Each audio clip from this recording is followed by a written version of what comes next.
आज आपण बनवणार आहोत अगदी रंगतदार, हेल्दी आणि खूपच टेस्टी अशी बीटरूट पुरी. मुलांना तर ही पुरी खूप आवडते. चला तर मग लगेच रेसिपी सुरू करूया.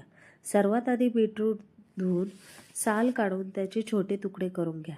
बीटरूटची पेस्ट तयार करून घ्यायची आहे. एका ताटात गव्हाचे पीठ घेऊन त्यात थोडेसे बेसन पीठ, ओवा, तीळ आणि हिरव्या मिरचीची पेस्ट. त्या पेस्टमध्ये हिरव्या मिरच्या, जिरं, लसूण हे वाटून घ्यायचं आहे.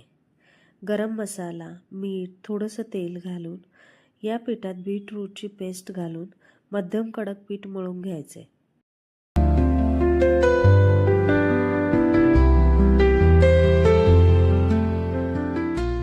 10 मिनिटं झाकून ठेवा. लाटण्यासाठी पिठाचे छोटे छोटे गोळे करा आणि छोट्या पुऱ्या लाटून घ्या. खूप पातळ किंवा जाड लाटू नका.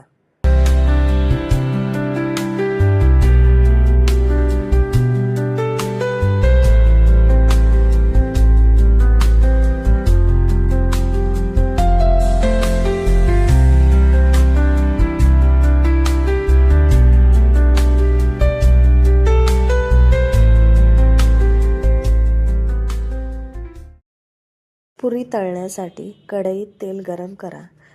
तेल चांगलं तापलं की पुरी सोडा. हलकसं झाऱ्याने दाबा. पुरी फुगली की दोन्ही बाजूने मध्यम आचेवर कुरकुरीत पुरी अशी तळून घ्या. ही बीटरूट पुरी तयार आहे. ही पुरी दही, बटाटा भाजी किंवा कोणत्याही सब्जीसोबत अतिशय छान लागते.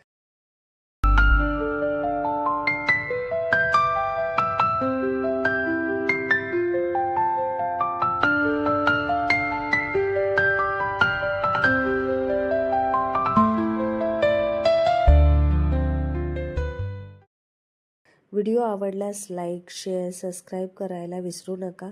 अशी सोपी आणि हेल्दी रेसिपीज घेऊन लवकरच भेटूया. धन्यवाद.